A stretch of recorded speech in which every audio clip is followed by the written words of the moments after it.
두 번째 또 비밀의 문을 열어야 되는데요. 네. 어떤 곡을 또? 자, 한번 들려주시죠. 네.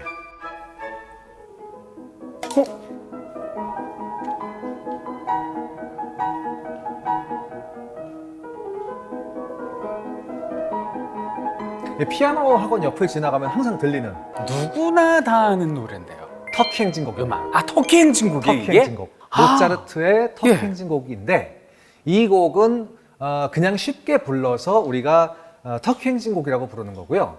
원래는 피아노 소나타에 있는 곡이에요.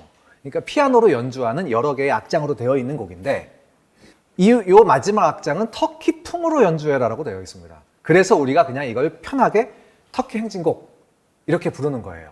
원래 제목은 피아노 소나타 11번 3악장입니다. 소나타가 좀 자동차는 알고 있나요? 자동차죠. 네. 소나타. 소나타. 음악 영화에서 제일 많이 나오는 게 소나타인데요. 소나타. 이 소나타가 좀 학구적으로 얘기를 하면 굉장히 어려운 설명이에요. 그러나 우리가 쉽게 알 수 있는 방법이 있습니다. 뭐가 소나타냐 하면요. 곡이 한 악장이 아니라 예를 들어서 1악장, 2악장, 3악장 뭐 이런 식으로 나눠져 있으면 이건 무조건 소나타입니다. 음악에 말하자면 기승전결이에요. 그냥 한 번에 내가 얘기하는 게 아니라 순서대로 좀 얘기를 하겠다. 대신 끊어서 내가 얘기를 하겠다. 그래서 악장이 여러 개가 합쳐져서 한 곡이 되는 걸 우리가 소나타라고 부르고요. 이걸 한 악기가 연주하면 그 악기 이름을 붙여서 피아노 소나타. 바이올린이 주가 돼서 이걸 연주하면 바이올린 소나타. 그런데 재미있는 건요. 이 소나타를 오케스트라가 연주하면 이제 소나타라고 안 합니다. 이건 우리가 교향곡이라고 부릅니다. 교향곡. 야, 펜 좀 주세요. 적어야 될 것 같아요. 그러니까 악장이라는 거는 하나의 독립된 곡을 맞습니다. 말하는 거죠. 예. 그런 하나의 독립된 곡들이 모여서 하나가 돼야만 하나가 되면 그걸 우리가 소나타 형식 아, 그게 소나타. 그 소나타를 뭐가 연주하냐에 따라서 말이 조금씩 다른 겁니다. 그냥 하나로만 되어 있으면 소품 아니면 오케스트라가 이걸 한 악장짜리만 연주하면 뭐 이건 서곡이나 뭐 교향식 좀 다른 이름으로 부르게 돼요. 아, 왜 영화도 보면 네. 그냥 하나의 스토리 가지고 처음부터 끝까지 가는 영화들이 있지만 네. 여러 개의 에피소드를 묶어서 한 작품으로 내는 감독들 가끔 있잖아요. 그렇죠. 근데 그거랑은 조금 달라요. 달라요? 왜냐하면 네. 완전히 그렇게 다른 것들을 모아서 내게 되면 우리가 이제 영화에서 옴니버스 영화 뭐 이렇게 예, 얘기하잖아요. 맞습니다. 네. 이제 음악에서는 모음곡이라고 얘기합니다. 그런데 이 1악장, 2악장, 3악장, 4악장은 정확히 하나의 맥락으로 연결이 되어 있어야 돼요. 주제가 통일돼야 되나요? 주제가 통일돼야 돼요. 그래서 이걸 하나를 떼어내서 딴 데 가서 쓰면 안 되는 겁니다. 정확히 이거는 이 곡의 2악장, 3악장이라는 맥락이 있어야 되고 완전히 따로따로 되어 떨어져 있는 걸 모아서 연주하면 이건 모음곡이라고 얘기해요. 아, 모음곡. 그렇죠. BTS 앨범 같은 거 들으면요. 네네. 왜 처음에 뭐 인트로가 있고 네. 뭐 끝에 아우트로가 있고 막 이러잖아요. 그러니까 독립된 곡 같으면서도 사실은 앨범 하나로 묶여져 있다는 거예요. 전체 앨범에 들어있는 곡을 들어야 이 맥락을 다 알 수 있다. 그렇게 개념으로 생각하시면 됩니다. 그러면은 하나의 어떤 주제나 맥락을 주고 네. 거기에 따른 이제 독립된 곡들이 여러 가지가 있는데 네, 그 곡들을 하나로 묶으면 소나타가 되고 그렇습니다. 그걸로 피아노로 연주하면 피아노 소나타가 되고 맞습니다. 오케스트라가 그것을 연주하면 교향곡이라고. 교향곡이라고 합니다. 야, 요거는 갑자기 제가 음악의 품격이 좀 높아지더라고요. 터키 행진곡인데 그 터키풍이라는 건 어떤 네. 좀 이렇게 그러니까 그 당시에 이 터키풍의 음악을 만든 사람이 많이 있었어요. 그러니까 모차르트가 이 곡 말고도 다른 음악에서도 터키풍으로 연주하는 음악을 많이 썼고 슈베르트도 그랬고 베토벤도 그랬고 그래서 사실 이거 정말 정확하게 얘기하려면 뭐 소나타 몇 번에 몇 악장 이렇게 얘기를 하는 게 좋지만 굳이 터키 행진곡이라고 얘기한다면 모차르트의 터키 행진곡이라고 얘기는 해줘야 돼요. 다른 사람도 있어요. 슈베르트의 터키 행진곡도 있고. 그러니까 그 당시에 좀 이렇게 약간 그쪽에서 뭐 보면 동양의 오리엔탈리즘의 동양이죠. 음악이기 때문에 굉장히 유행을 많이 했대요. 그 터키풍의 멜로디가. 그래서 그 당시 유럽 사람들도 이 터키풍의 음악들을 굉장히 많이 썼던 겁니다. 이 터키를 사실 뭐 제가 가봤습니다. 그러니까 서아시아라고 그래서 아시아의 제일 서쪽 끝이고 네.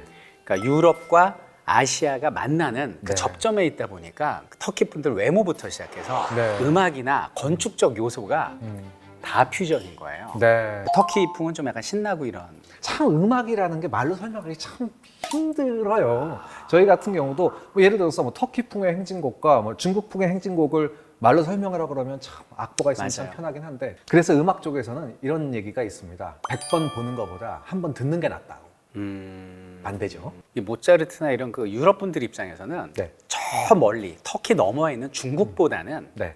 사실 그 오스만 투르크라는 엄청난 제국을 거느리고 네. 끊임없이 유럽과 그 전쟁과 어떤 교육을 함께했던 네. 터키가 아마 아시아의 대명사가 아니었을까. 그랬을 것 같아요. 네, 신비롭기도 하고. 맞아요. 그리고 여기 보면은 네. 제목이 피아노 소나타 11번 K331 네네. 3악장인데 네. 이게 어떤 제목이에요? 그러니까 우리가 이제 이 곡을 음악들이 워낙 많기 때문에 음악을 제대로 찾기 위한 복잡한 이름이에요. 그러니까 말하자면 모델명이죠. 모델명. 도서관 가면 약간 목록 같은 그렇죠. 이거 어떤 숫자들도 있고, 그건 이제 분류번호지만 이거는 곡 하나하나에다가 웬만하면 숫자를 다 매겨놨어요. 그래서 예를 들어서 소나타 11번 그러면 그 사람이 만든 소나타 중에 11번째 같지만 아니에요?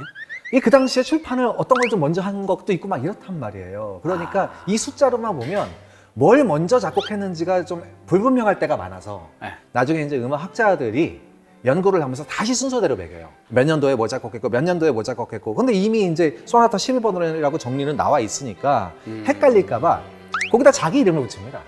이 쾌헬이라는 사람이 이걸 정리를 했기 때문에 자기 이름에 K자를 붙여놓은 거예요. 이거 내가 정리한 거야. 이 쾌헬이라는 사람이 정리한 몇 번째 곡이야라고 뒤에 번호를 또 하나 달아놓는 거예요. 근데 어떤 사람이 이제 이 곡을 사러 갔을 때, 악보를 사러 가거나 CD를 사러 갔을 때 이게 11번이 아니래더라, 이거 8번이래더라 막 이래 버리잖아요. 그러면 저 멀리 어떤 음반사에서는 이거 8번으로 내는 경우도 있단 말이에요. 헷갈릴 수 있으니까 그럴 때는 다른 번호로 찾는 겁니다.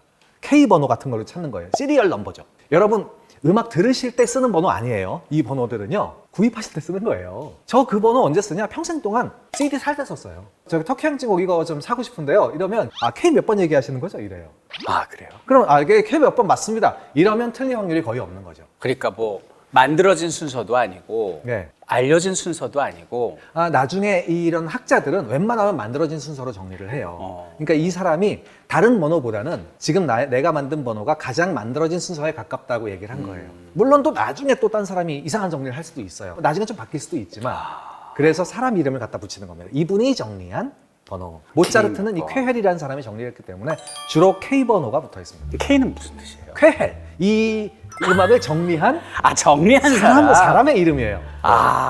저는 이제 A, B, C, D 이렇게 목록으로 정리한 줄 알았더니 이게 아니고요. 아니에요. 그 모차르트의 피아노 소나타 11번이라는 거는 모차르트의 모음곡을 피아노로 연주한 소나타가 굉장히 여러 개가 있고 여러 그 개가 중에서 있고. 11번째다. 11번째. 그런데 이제 뒤에 붙어 있는 거는 그래. 자, 그러면 모차르트의 전체 작품 중에서 쾌헬이 정리한 걸로는 이게 몇 번이더라.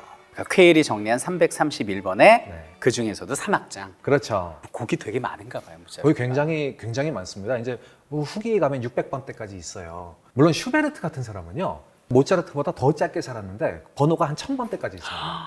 굉장히 더 많은 곡을 썼던 사람이죠. 이게 좀 가슴도 이렇게 따뜻해지고 머리에 지식도 이제 차곡차곡 좀 당기는 느낌인데요. 다음 곡도 한번 또. 네, 모차르트 한 곡 더 들어볼까요? 네.